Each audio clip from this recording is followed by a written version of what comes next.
And Franklin Field, as you guys know, is a pretty storied, old famous place in Philadelphia, right on the Schuylkill Expressway on 76. I lived on 25th and Locust and actually could see Franklin Field.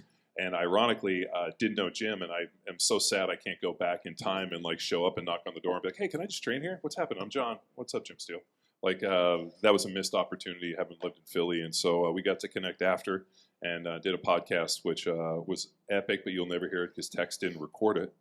Oh, is that right? Yeah. And then he locked, so locked my office door. We couldn't get back in. I had to Yeah. get my assistant to get out of bed to open the door. Yeah, I remember that. Yeah, and your assistant deadlifted like 500 pounds as a woman, so she's kind of a scary individual. Yeah. But 507. Yeah, well, we're just going to wrap a little bit about not only training and some of the things he's done. I mean, has done bodybuilding and powerlifting. Been a strength coach for a bunch of decades. Understands technology and training, and just really one of the kindred spirits and one of the coolest people I've had an opportunity to meet in this deal. So, without further ado, Jim Steele. I should just leave right now. That introduction. I tell you what, after listening to everybody, I realized I don't know shit. Dr. Tom, man, I was like, my mind was blown. Right? Well, he does that, but I think he does that on purpose. To blow people's minds. Yeah, he's just like, he like ninja smoke he wants bombs people to leave people. and go forget it. Yeah, and everybody's like, I'm just not going to ask him any more questions. I'm just going to leave him alone. Yeah, he's something else. All the speakers are something else. Yeah. So how'd you get into, the strength game? I know we were talking at lunch a little bit about it. Your dad just dropping you off and, the University of Maryland. He grew up, East Coast guy, Maryland. And, so it's something that you always gravitated towards. Yeah, I don't know. I know the moment when I decided I needed to start lifting weights and get good at it. I was in 7th grade, and they had a Universal station. You know what that was? The little stations. Anybody else know what a Universal station is? No, y'all don't. It's been forever. It's like a bench, leg extension. Yeah. It was great. But so we're in 7th grade PE class, and this friend of mine, Davril Nash, I remember everything about that day. He goes over and he bench presses like 175 or something like that, and I could do like 150. And it pissed me off that I was bigger than he was, and I wasn't as strong as he was. And so that's what gave me the motivation to do it. It irritated. So I started I'm a real, curious guy. So I just started asking him all these questions. He said, well, why don't you just come to my gym at the YMCA? So I got on his bus and we went out, and it was right near the DC line. I was the only white person I saw all day long.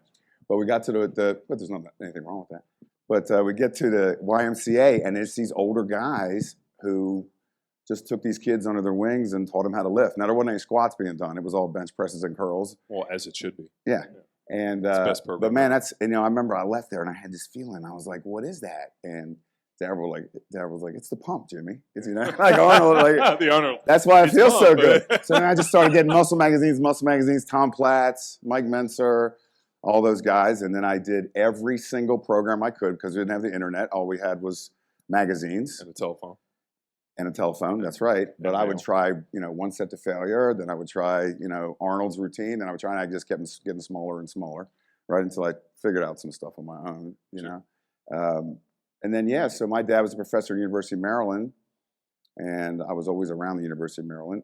The head football coach there at the time, Jerry Claiborne, who's College Football Hall of Fame, let me do whatever I want, basically. My dad was his best friend, so I could go watch the guys lift weights. I could go to practice. So my dad would drop me off at the University of Maryland weight room, and I would just sit there and watch those guys. I'd ask them some questions, but I was real shy. So I would just like, okay, now they're doing that thing with the bar on their back, and I'd look it up on the muscle magazine, and that's squats, We were talking at lunch. I was there one time, and there was this little thick guy, covered in veins, not even close to being as big as the football players, but real thick, and it was Mike Menser.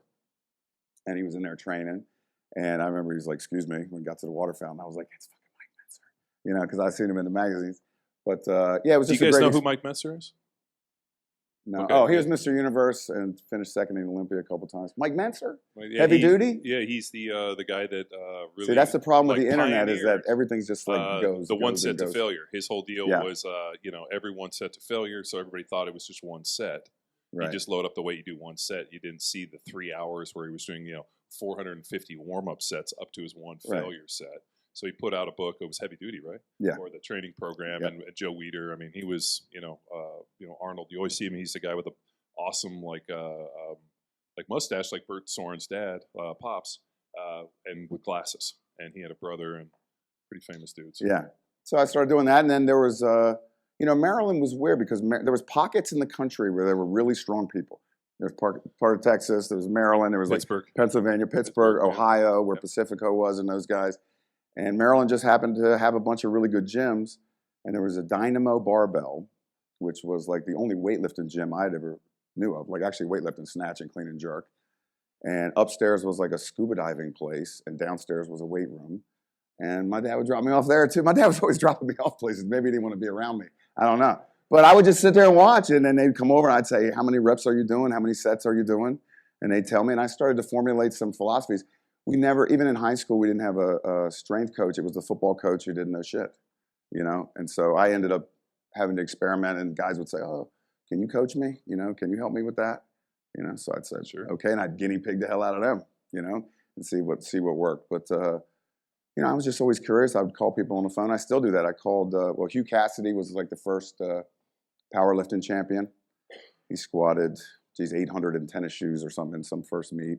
Called him on the phone, called Fred Hatfield on the phone, called all these people just because, man, I wanted to get strong. And I really liked bodybuilding stuff back then too. So I wanted to get big and strong at the same time. So I would, you know, sort of go all across all the disciplines and call people and talk to them.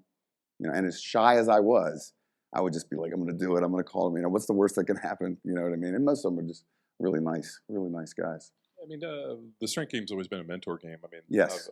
You know, you guys heard me talk for years going into Zangus's place, and here's a deal where I just thought he was the old powerlifter down the road, and he turns out to be the U.S. Thompson or the Thompson powerlifting coach, and invented the super suits and the wraps, which we were laughing about. Yeah. And you know, that's kind of the mentor of this deal, is coming it in, and you know, ironically, I hadn't heard your name in a while, and then Nate, who is one of the guys that trained with us, actually hit you up and you wrote him a squat program. Yeah, Nate. Yeah. Nate somewhere. And yeah, he's like, yeah, Jim Steele wrote me a squat program. I'm like, how's that going to go? He's like, it looks awful. And it shattered him. A lot of volume. Yeah. He's like, there's a lot of volume. There's not much intensity. I'm like, man, he's building you into something, and he's also likes the bodybuilding. I mean, there's definitely a deal. A larger cross-sectional size of a muscle will handle more weight, theoretically.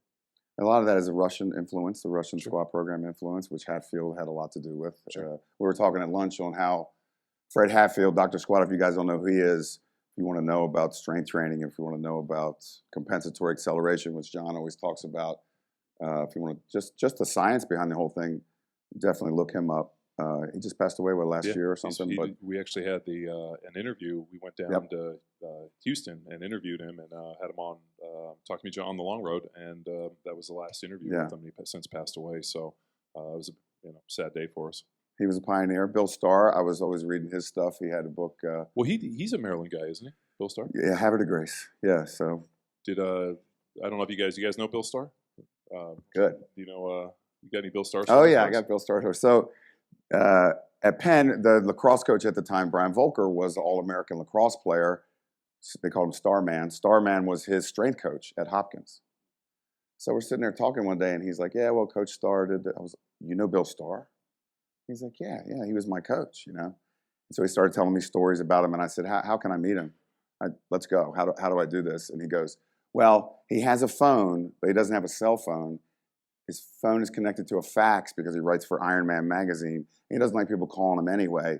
So you got to fax him and say, hey, Coach, awesome. I want to come visit. Bring Jim Steele with me. What's a good time? What's a good day? Whatever. Does he fax you back? No, he'll call you then. Oh, okay. So he'll turn off the fax. He'll give you a call. And then we got the green light. So we went down there.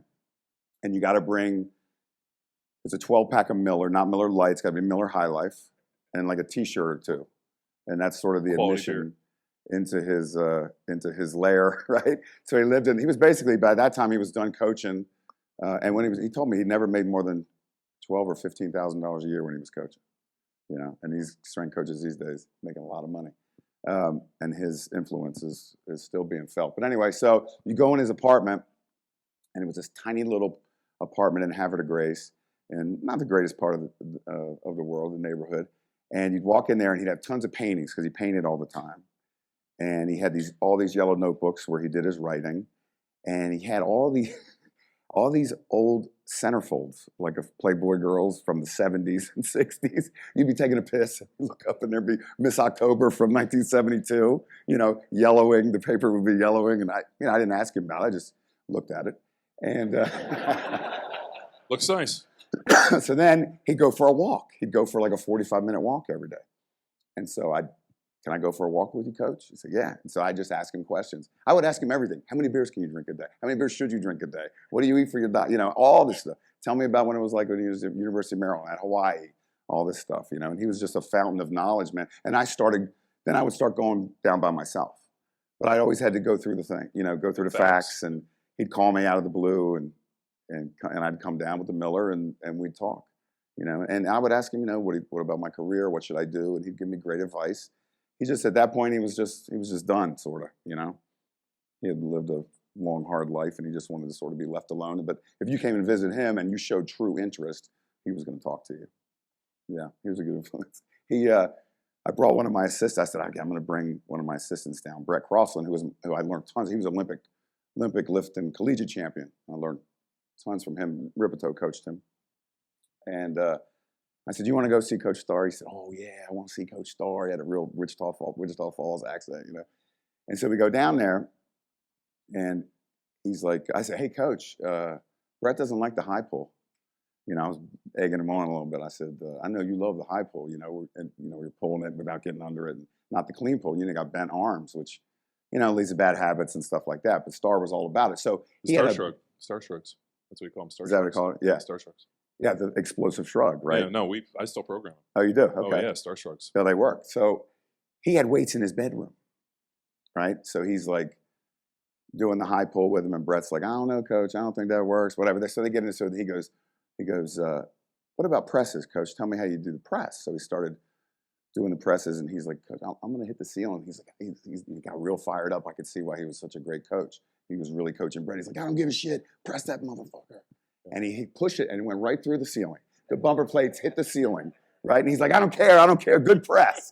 You know, he was just fired up. You could see that he had that in him. Then he says, so in Maryland, the soft shell crab's a delicacy, right? So I said, Coach, you know, we'll just go over to this hotel. They got the best cream of crab soup. Let's go there. We'll have some beers. No, I want to cook for you guys. I got some soft shell crabs, right? So he's not breaded or anything. Now, Brett's never seen a soft shell crab. It's the whole crab. You eat the whole crab, right? There's a time of the year with the molts where you can eat the whole crab. It's delicious. It's amazing. But if you've never had it, you got to get used to the green guts and the yellow guts and the lungs and all that stuff. And so he's frying them up. And I know, eat the whole freaking thing. Now, I love them. I've had them since I was a kid. So I'm eating it. Brett's like, And I'm like, you better eat. So Star's in the kitchen. And I'm like, you got to eat it. You got to finish it. I'm not eating it. So Star peeks out and goes, something wrong with the crab, Brett? No, Coach, it's good. So, I took it real quick and ate it. But he wasn't eating. He was like, look, it's green. It's green. Yeah. So Coach Starr was something else, man. He was a good guy. Really good guy. Did you ever adopt anything that you can look back today and say, I got that directly from Bill Starr and we use that? I think he was real honest with his athletes. He would tell me stories about that, and just like, you're not weak. You're just scared. Stuff like that. You missed your squat not because you're weak and not because your technique's bad. You were uncomfortable in the bottom of that squat. You didn't embrace that uncomfortableness of that where your head's going to explode with that heavy weight. So now you felt it. Now you can push through it. But that's what you were. You were just scared. Yeah. No. His book, "Only the Strong Shall Survive." Was in high school. I mean, we had that book, and that was truly impactful. He talked about marijuana in there and everything, man. Well, I just remember his macro nutrient thing, like all of these, like it was incredible. Just this list, and I went back and looked at it. And like, it was a lot of nonsense, but like he believed that, like, this piece biorhythms too. He believed in biorhythms. I mean, it's pretty deep if you read it. I mean, Yeah. totally next level stuff. Yeah. And I mean, we still do Star Sharks. I love him. Yeah, he was a good coach. He was amazing, actually. If you go back and read his lifting stuff, it just holds true. Those fundamentals, those basics, those bottom of the pyramid things that hold everything together, I don't know if they'll ever change. Well, and it's I don't know if they should. I mean, Right. The problem is they're not sexy. And I always said, man, sexy doesn't sell. So if it stood the test of time, then there's a good chance that these are the principles you need to apply to. Right. Yep. So young lifter, and then you get into powerlifting or bodybuilding. Or Well, I played. So I always played football. So I went to junior college for 2 years, and I got a scholarship to Gardner-Webb, and played there for 2 years. And I always lifted, and I always had shitty coaches. So I was always the guy people came to and said, "What what should I do on my squat? What should I do on all this stuff on my bench? And how do I get this better? So I just always figured I was going to coach. I never could picture myself, in an office. I could see myself maybe as a teacher because my dad was a professor. My mom was an English teacher. So I always knew I had to teach. But man, I just like wearing shorts and a t-shirt, I just never could. Well, you are a pretty good writer. Jim's I like written, writing. Yeah, I mean, Jim's written some great books, and just if you go look at him, I mean, Reflections of a Strength Coach is just, I mean, what he's doing is pretty cool stuff. So definitely check it out.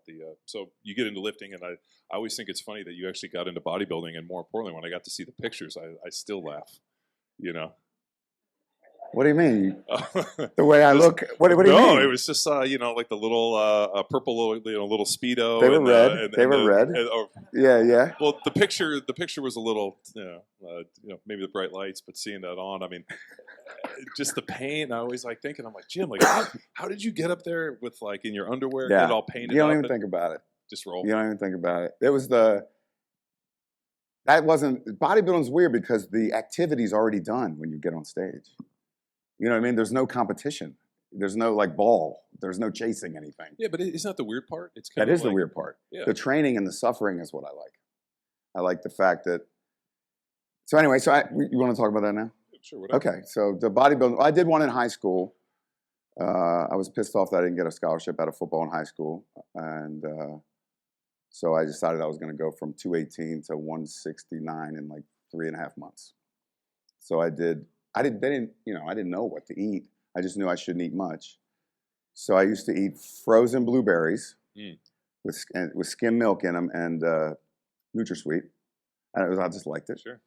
And that's pretty much it. I would eat that a lot. I would drink a lot of skim milk, and I would eat that, and I just starved myself and did the bodybuilding show, and I swore I never would do one again. And then I ended up, gaining the weight back and playing junior college and doing all that stuff, and revisited it in 2012 because my current wife did a show one time, and I went halfway through the training and was going to do it with her. 2003. Was it like couples bodybuilding? No, that's tremendously soft. I would never do that. Hold her up like this. Yeah. She's big, man. I couldn't hold her up. This is going to be recorded. Yeah. We're going to edit that.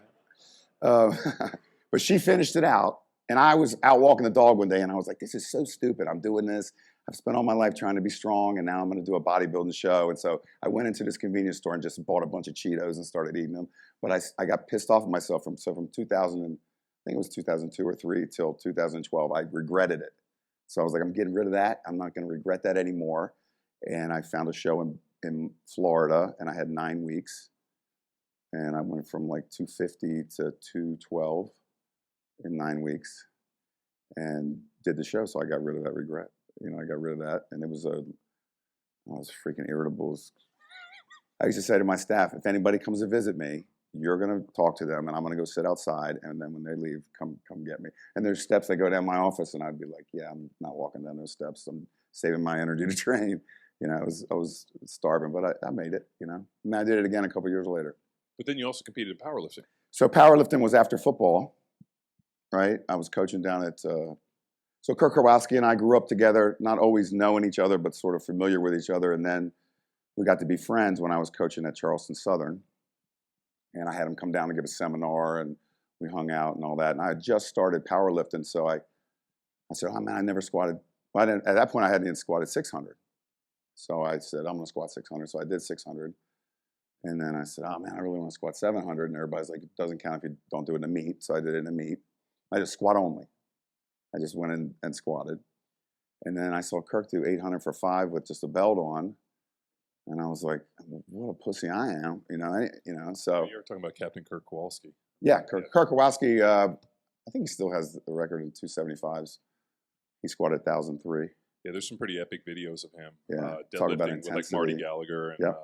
Just. All those guys are my friends. We all grew up all in the same area. Yeah. I think it was Zach Evanesh sent me a video of a bunch of their training stuff, and I remember I was in my car. I put it in like the CD player, and I was watching it. And I remember like after 2 hours, my wife came and like knocked on the window, and she's like, "What are you doing?" I'm like, "I'm watching the video, this video." And she's like, "You want to watch it inside?" I'm like, "No, I'm just gonna watch it in my car by myself." And it just was, inspiring to see those guys train and the way he did it. And he had tiny hands. Oh, Was like he- we call him. Kelly Starrett? No, what's I don't know. Does he? I don't know He's Kelly. got small hands. Oh, does Yeah, no? that's why What's the that's why dinosaur? Tyrannosaurus. yeah, T-Rex. He's like T-Rex. Yeah, but still deadlifted 820 in the gym and like 777 with those tiny hands. yeah, unbelievable. With just leg power. Yeah, dude, beast. So then I just kept powerlifting, and I said, okay, I gotta squat 800 in a meet. I got to bench 5 in a meet. I got to deadlift 7. I just thought those were the things that you needed to do if you're going to powerlift. So I did those in 2002. I did 820, 505, 740. And then I lost my interest in it because I reached all my goals. I figured I'd do other stuff. So I did some boxing and Muay Thai, tough man stuff.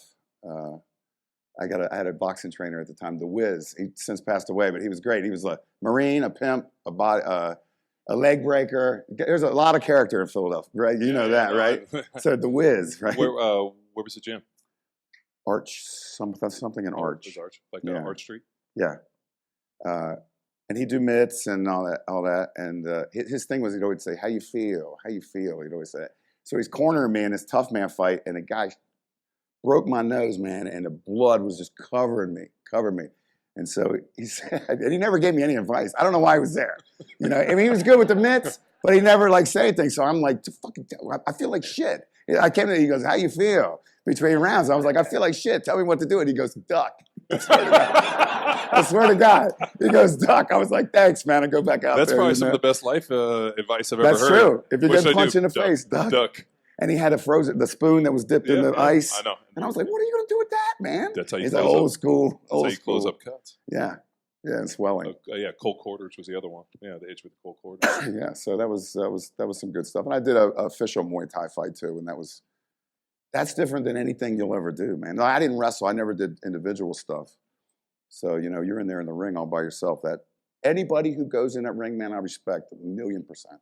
You know, does that kind of stuff is just your heart is beating through your ears, man. It's an amazing feeling. You know. So at what point were you 315 pounds? 312 when 312. I was at Charleston Southern, and I decided I wanted to do the South Carolina squat record.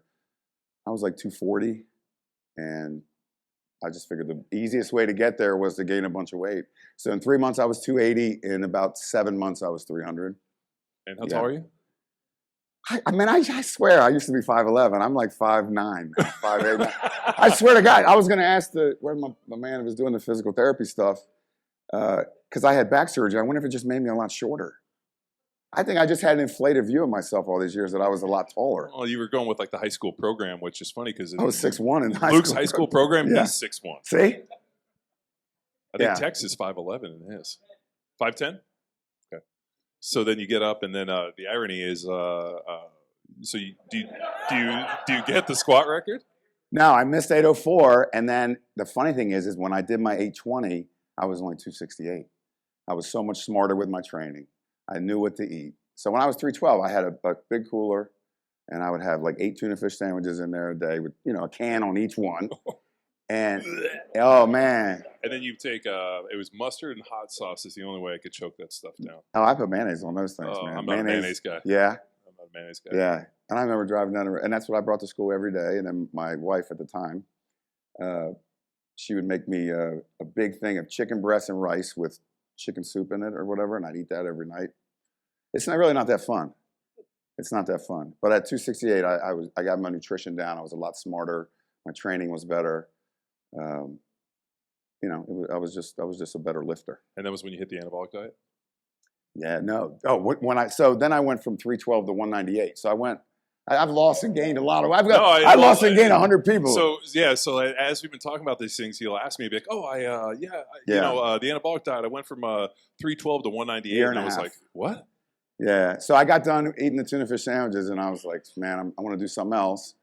So I decided I was going to lose some weight, and so I started off. Rob Wagner, who's a brilliant guy, was my boss at Penn. I was now at Penn. I've been all over the place, and he said, "Oh, well, try the Zone. Read about the Zone." He said, "But it's not much food," and I was freaking starving on the Zone diet, but I learned a lot. And then he said, "All right, now try this one," and it's the Anabolic Diet. And it was the old Anabolic Diet book by Mauro Di Pasquale, where you eat less than 30 or 50 carbs. I just didn't eat any carbs all week, and then Saturday you eat what you want. Now he allows some people 2 days, but I don't. he was like, when you start to get a little soft, stop eating. And I would wake up at 5. I would go out at night and I'd have a dozen Krispy Kremes. Like, well, that's happens. Sitting next to my couch. You start planning the diet for the next day. You're like, I'm going to get all this food and bring it home. And so I would eat I'd buy like 3 or 4 o'clock. I'd be so sick. I knew I wasn't going to do a second day. Yeah. But man, it worked like crazy. And I didn't do much cardio. I rode the bike once in a while. Still lifted, did bodybuilding stuff. But I lost all that weight doing that diet. And it was just, I remember when I switched from the Zone, who was so strict, and I started reading it was like pepperoni, cheese, sausage. And I called my wife and I was like, we can have pepperoni. Because I always made her do everything. She was miserable. But that's why she's not my wife anymore. Well, that's why it's like, you're my partner in crime. So we're eating pepperoni. Yeah. So I remember stopping at Giant grocery store and buying all this pepperoni and extra sharp cheese. I was just in heaven. I was thinking if you were in Philly, go down and hit the Italian market. We used to go down there and hit all that stuff. Oh, yeah. Well, that's some real because I always remember Marlo's being like, find the hardest cheese you can. Yeah. I didn't know anything about cheese. And I just went in there and I would like, all right, that's the good cheese. Give me that stuff. Yeah, that diet works like crazy. Yeah, no, I mean, the anabolic diet, I remember Marlo doing my nutrition in 99 and sending me all these supplements in his book. And like me looking at it, and I had a minor in nutrition and done all this stuff at Berkeley. And I'm like, this is exactly opposite of what everything I was taught at Berkeley. And he was like, well, welcome to the real world. And I was like, awesome, let's do it. This looks way more fun than this other crap they had. So I had to read the book. John had him as his personal coach, Victory. Yeah, he was something else. That's a smart guy. Yeah, Marlo's been on our podcast. Luke will probably pull it up. But just a wealth of knowledge. And he had done it too. So he had applied it to himself. Yeah, powerlifting. Oh, yeah, he's at like 165, deadlifted high 7s, I think. Yeah, super strong. And just really, really impactful and good information. So you've obviously done just a little bit about everything. Yeah. So can you talk, now that you're at Penn, I mean, last time I saw you, you were like, I'm not training football anymore. I'm only going to train athletes. I'm not dealing with those meatheads. But then I see you and you're like, we're doing football again. Can you talk a little bit about the training that you do with those guys? And more importantly, what you guys, is it the Sparta? So we use a thing. When I was first started off an assistant at Penn, we had a part-time assistant, Phil Wagner, and he was going to school at Jefferson Medical School. And then his dad got sick, so he went and finished at USC, I believe. So hadn't heard from him in years. Turns out he developed this technology called Sparta Track. And what it is a force plate, and you jump on the plate 6 times. It takes your best 3 jumps, and out of that, it gives you a 3-variable score. It gives you your load, which is your ability, your first step, and your anterior strength. Your explode, which is your ability to maintain tension in your upper body, and also disassociate and associate, like a pitcher, or to relax and then explode. And then your drive, which is your ability to finish movement smoothly, and your posterior chain strength, right? And so he developed this technology off of this force plate. And then he had all the, thousands and thousands of people jump on it, and they figured out if you have this certain score, this injury is more likely. And if you have this certain score, this injury is more likely. And these are the exercises with all the data that we have that help improve each one of these variables. And so he invented this, and we bought it. And in 1 year, the first year we had it, we reduced injuries we have 950 athletes, 33 sports. We reduced injuries by 30%. 30%. And I haven't had an ACL women's lacrosse in 3 or 4 years, and they figured it out. It saved the school $944,000, something like that, It only costs $1 million a year, so it's a good investment. To go there? No, I mean, for the well, not quite $1 million, but it's expensive. But you know what? It's worth it in the long run. And we use it all different ways. So with volleyball, we call them, they're on the app. So their workouts are directly related to their score, and their workouts go onto their phone, right? Now, the good thing is Phil and I have the same philosophy. It's all squats and deadlifts and presses to make your scores go up, right? So it's not like I'm going, oh, this is somebody different who doesn't know what they're talking about. And you're bouncing on Busu balls with one leg, right? And I feel threatened by this, so they're on that. Now with football, if you're on the app, you may never do a back squat until you improve out of that score. You may just do front squats or split squats or whatever. So if you want to max in a lift, it's not fair to the athletes to say, hey, you're going to max in a squat. You haven't done a squat all semester. So with football, they're not on it. I just look at their scores and figure out how fatigued they are, figure out why their scores are down. How often do they jump? Every 3 weeks. Every 3 weeks. Every 3 weeks. Now, getting 110 football players to jump every 3 weeks is a lot of threatening. you better get your ass in here and jump on a force plate, but every other team is pretty good at it. And, for instance, here I know it's complicated, but, and I don't even understand all the intricacies of it, but we were in mid-season this year in football, and I was looking at their scores, and our starting strong safety had a 35 in his load. Well, you want them 50 and above. And the variables were all over the place, and our starting inside linebacker, same thing. So I called the coach, and I can't say they're going to get hurt if they practice. I just say, here's the scores, here's what the data shows. And you have to have a forward-thinking enough coach to say, okay, they're not practicing today. And he actually took them out of practice and sent them downtown to get cryotherapy, retested them. Their scores went back up in a few days. Now they're good to go for the game. But, that's for a football coach to do that. I was amazed. And I was glad, too, because you never know. You never know what would have happened. And, they know what they're doing by then. A couple of days, I'm not going to hurt them. I'm not going to kill them. And I had a women's lacrosse player. She was 6 months out of ACL injury, ACL surgery. And her scores were great. And then I noticed they're really in the danger zone for ACL. So I brought her in. I said, Natalie, what's going on? Because I knew I hadn't changed the workout. I talked to the coach. They hadn't done anything differently. She said, oh, I've got midterms. I've had 3 hours of sleep the last 3 nights, and I'm pledging a sorority.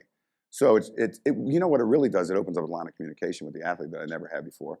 And so I called the head trainer, and I said, if you could, just don't have Natalie do any cutting drills tonight at practice. Let's just have her do some straight ahead stuff. Keep her conditioning up, and let's see what happens. Retested her the following week, everything was back up again. So I don't know if we did save it, but we may have. So it's been valuable for us. We have coaches that won't do it though. It threatens. So if you're a coach who wants to practice 3 hours a day, played for those, and I say all your girls have dangerous variables, it makes them rethink their philosophy. And they get really really threatened by it. And say, well, that stuff's a bunch of crap. And then they have ACL injuries. You have to have coaches that are willing to say, okay, now we're in this century, we can start to use some technology. It doesn't take away from the workouts. You're still doing hard, tough workouts, So some do it, some don't. Is there I know last time we were there, like you didn't want to train the football guys, and we were wrapping out there, and you're like, man, I'm really excited about it. Is there something, working with the other teams, but then when you bring in that volume of guys, and especially that kind of situation, I mean, that's kind of what most people want to do. They're going to want to work with those type of guys. Say that that they're fun to work with. Yeah. I mean, that's great. It all depends on the coach. It all depends on the culture that the coach has created. So when I'd work with them, I did football for 25 years and then took like 2 years off, and now I'm back. But it was coaching changes and things like that. And, I didn't want to even go in to train the football team before because the culture was so shitty. The kids didn't take responsibility. There was no accountability. If a kid did something, I didn't have backing from the coaches. So it was a pain in the ass. And now the whole culture's changed with the new coaching staff. And, the head coach puts a lot of stuff on the captains. If I came to him, which I don't even go to him for stuff, if I did, he would say, well, what did the kids say when you went to them about this kid who didn't do what he was supposed to do or whatever, and I like that philosophy. And it's all what the coach thinks is important. It's all what the captains can do. You have quality seniors. I don't know if I was ever a believer in it that much when I was a player, but I'm a huge believer of it now, that it's a culture thing. It's something that has to be really embedded in it and go from each freshman class goes, oh, that's what's expected. Oh, we're supposed to be on time every day. Oh, we're supposed to do this all the time. Oh, what Coach Steele says we're going to do. You know what I mean? You think it's more difficult or easier to work at like an Ivy League school? Penn is has a high barrier to entrance. Yeah. Big deal. I mean, I think is it different? I mean, easier, harder? It's different. I don't think it's. I think it's easier in a way that the kids. When I first got there, they were so nice. I thought they were messing with me. I was like, because I always been at scholarship schools where, these kids were, they're hard kids, man, hard kids, and you had to sometimes almost be physical with them in order to get them to listen and respect you. And with these kids, it's not even close to that. It's just now you got to be able to explain what the hell you're talking about, or they won't respect you. So I always say, if at all the other schools I was at, you could just say, run through that wall, and they would run through the wall. And the Penn kid wants to know what angle he should hit the wall, what the wall's made up of, is it particle board? Is it, run between the studs, not into the studs. Yeah, and where are the studs? Can we get the stud finder? 16 inches. So you better know what you're talking about, or they don't respect you at all. So When they come in, we do our mobility stuff. I sit them down for like 2 minutes, and I said, here's my thinking on why we're squatting at 75% on a Sunday after your game, and here's why you have to do that. I think that's important. I think you better know what you're talking about, or you better have an explanation on why you're doing things. What would you say your overarching philosophy is as a strength coach? I mean, I know a lot of people in here are strength coaches in terms of owning gyms, working with athletes, but in terms of being a high level strength coach for university and been around and seen all this. I mean, what would you say your overarching kind of philosophy, or is it not really all that? Well, I think the first thing is we're technically sound. I think I always go to these seminars and everybody's like, oh man, we got 20 kids squatting over 500 or something. I'm like, I got 4 kids that squat over 500. And then you look at their kids and they're going halfway down. Or, you got people touching them. I can never believe, helping them with it, pushing them over the finish line. That's what I always say, So I think that the techniques that we use are safe and they're legitimate. Coming from that powerlifting world where, if you're not squatting below parallel, it doesn't count, that kind of thing. I'm a believer in the basic movements at the start of your workouts. The squats, the cleans, and all that stuff is it's more like almost off of Pearl-Pin stuff, but I've sort of adapted it to my own philosophy and what works for me and what works for people that I've trained, like in the cleans and squats and presses. We're going to do a lot of low reps and a lot of sets, and all in percentage range of their 1 rep max. And then, football kids, man, they want to be big and strong and they want to leave the weight room with a good pump. The one thing I learned from Frank Costello, who was one of the original strength coaches, who was at Maryland, he was an Olympic high jump champion. He's actually at my dad's tennis club. And so I saw him one day and I said, oh, Coach Costello, what's going on? And I said, how did you get those guys in 1972 at the University of Maryland to believe in lifting weights? And he said, we finished every workout with arm work. And I was like, well, what do you mean? You did something? No, we did curls and triceps and all that stuff. And, Randy White was All-American at Maryland, played for the Cowboys, is a Hall of Famer. His arms got real big and he started walking around campus and people were like, how's that happening? And all the other guys were like, I want to be like Randy White. Well, my arms big. So we always leave. And I tell them, I said, we're going to do some 3 sets of 20 in the barbell curl. You're going to be supersetting with reverse curls. You're going to do and dips. 21s. And anything to get them, oh man, coach, I feel great. You could have a shitty first start at a workout, but you finish with that stuff and they're good to go.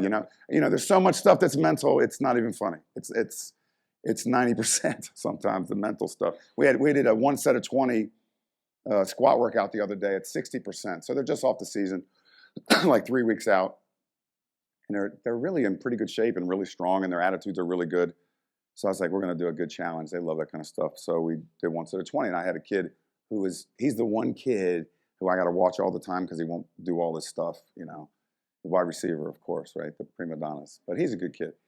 But I said, what's your 60%? He was like 210. I was like, 210? You better do it 100 times, So I was watching him the whole time. So I watched him and he had 225 on, because the peer pressure was getting to him because there's nobody that did under 225, even if that wasn't 60%, right?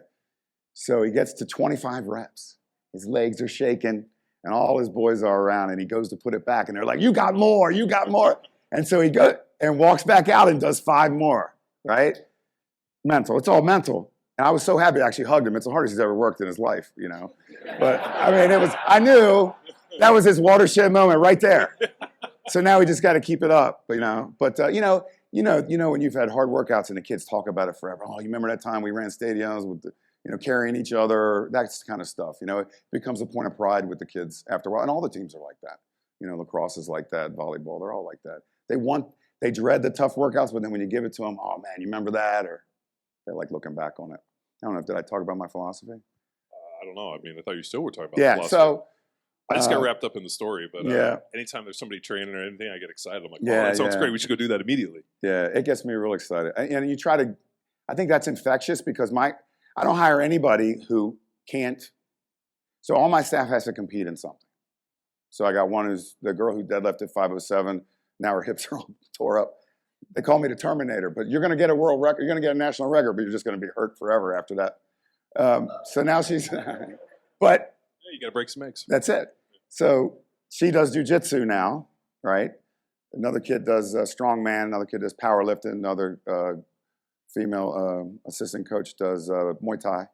So I don't want anybody telling my kids, oh, you got to, my athletes, you got to do that, and they can't do it. I never understood why people think they could do that. So, I want my staff to work out. I think that comes from football, doesn't it? What? A bunch of out of shape football coaches. Yeah, Bill Parcells and I don't understand Andy Reid and the front butt thing going on. I don't understand. Awful shape. Yeah.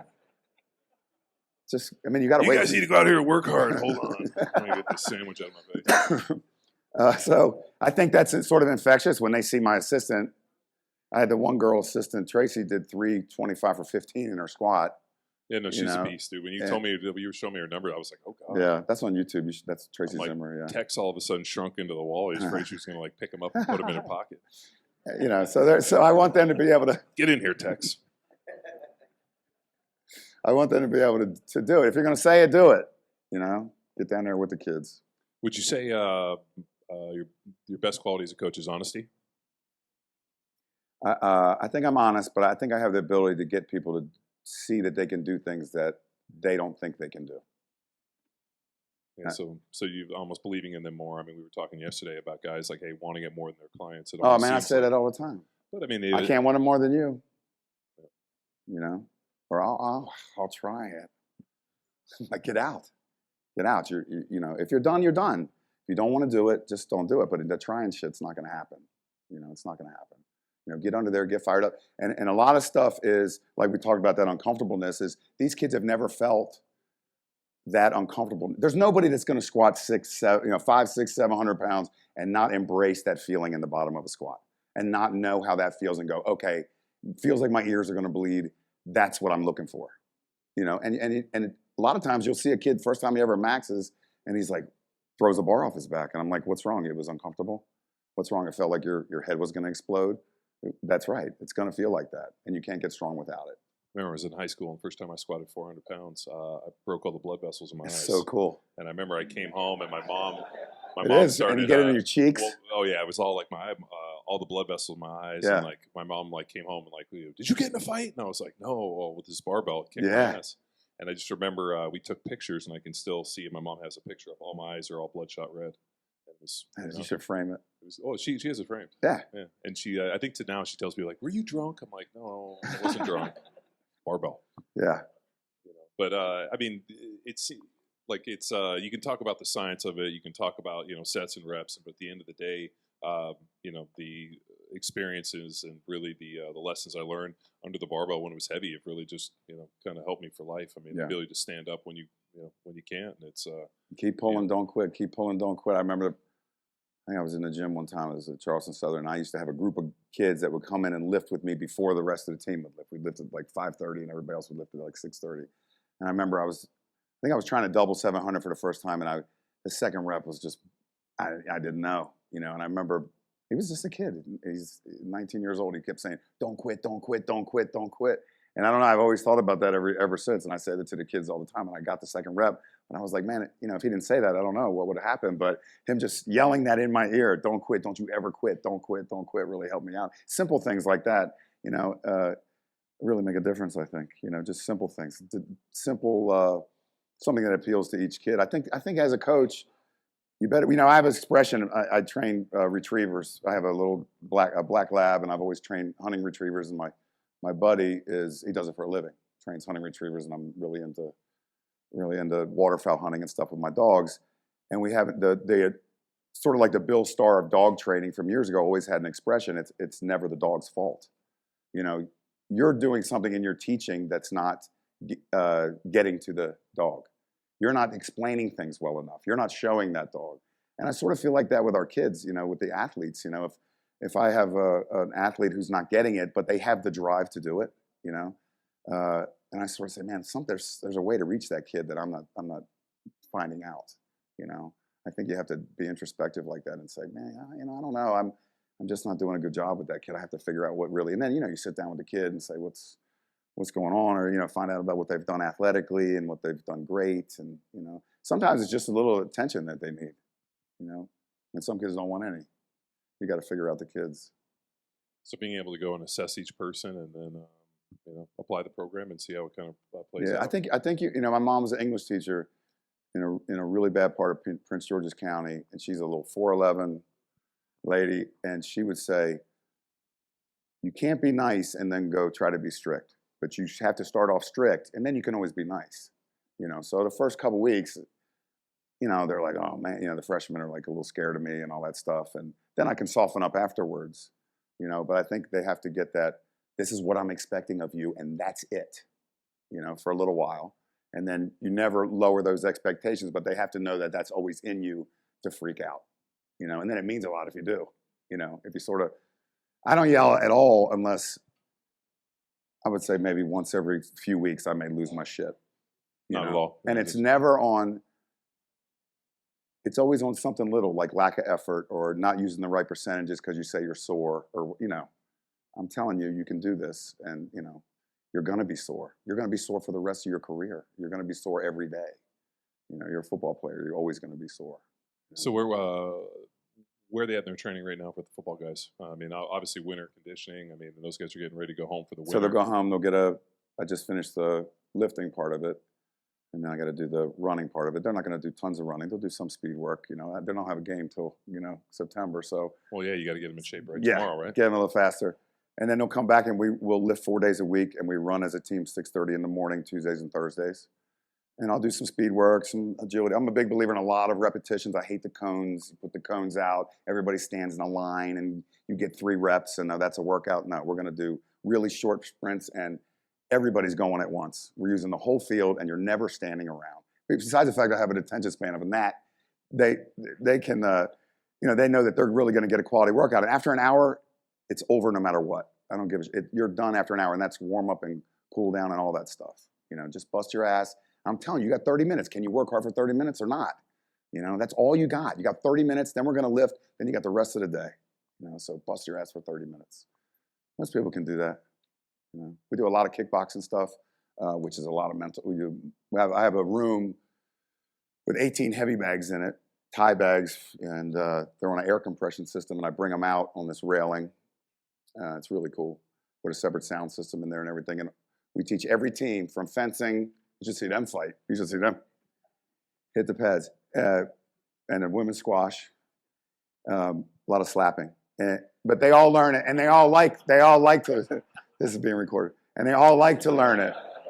We're gonna cut that. And they all like to learn it too, And it's funny. What's really funny is I go, how many of you guys been? This is my first couple of years. I was like, you guys been in a fight before? Nobody raises their hand.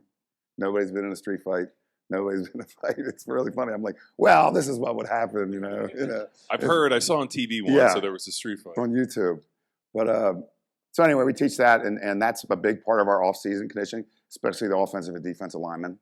A lot of hand-eye stuff, and then if we can get them to do the mitts with each other and partner up, it's even better, But we do kicks. We do everything with them: kicks, punches, knees, and then they can come down any time during the day and use that room. So if you have a kid who's injured and they're not allowed to lift or whatever, they'll come down and do kick, or run. They'll come down and do the bags. They can do it on their own.